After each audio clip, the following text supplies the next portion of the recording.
Kaçan bir telefon kızı cayıydı bir vakti bir Allah'sa ha. İşekli o tetriyancığı. Ay ne çıkatın telefon kızı üveyimi de koymay. Karı xiyalınızı mı? Bu yoşarık bir onu çıkır. Abadan kusak resmi bir onu çıkırıp oturup gidikense. Edden mi yasa? Ne çıkatın buldu sepedim. Deşe doğaptırdım böyle şaltı sepedim. Senin tek ödüm bile. Ne oldu ateşe? Nimanda kaynap kettin ha? Kaynap gitme. Kaynap ayta kaynap gitme. Sen durdu mu? Durmunca adamla öte da yaz. Ütevatsa. Mında adam bal soğan için adamla konuşurken tutmak alcıma çalıkımsı. Ateşe toğapın mağızdın mı? Turpan 2500 şey. Ucur 500 şey. Yayken mıngını aldıkın diyen. İşektek akşam yapmadı dese ateş komikti çoşka.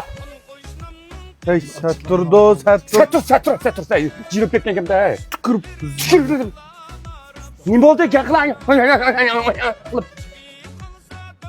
Bak hotelden gipini kısa olmam da. Hotelin gipini kıkıl geldim her şeyden. Hotelin gipini kıkılmış geldim. Hotelin gipini kıkılı. Ma Abdülkabir diyen buradan kalsa kardeşim turup ya. Kalaştık ağzını kilip. Kışkıradı. Bir kışkıran adam değil mi? Adaş bir yakın ala. Bağdaş iki gitme çarpı. Oje. Bana mı yasına da şey? Ne oldu battıganda kaynap? Beştas maşını hiç kuzakla yukarı jüremsizmiş da. Kadar ben kancımız madde oturdu. Bu ya Hotel hotel. jümede mani. Hotel yok biz ne dokapta beşte teydik hotel hotel ne kupon Ya biz baba hem yeri ba hem topçulardı ba çavşılardı ba hatırcam Manda vakti birim kız yetkisiz birim adaş bunu Boldu. Cuma. Boldu. Telefon numaram dağla okumalı telefon. 199 90. Man kalap dibe ez kalap dağla. 99. Bir kadın dağla. 199 90 32 49 99. Ülüm düz birim kılım dep. Vay sana ne aldım ben. Ülüm düz birim kılım ma açık bilsem külgül durup takım yerden mısın? Unda kılıç ketmeli adı Xibran Cuma.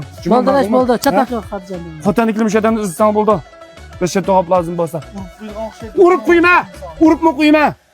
Sine.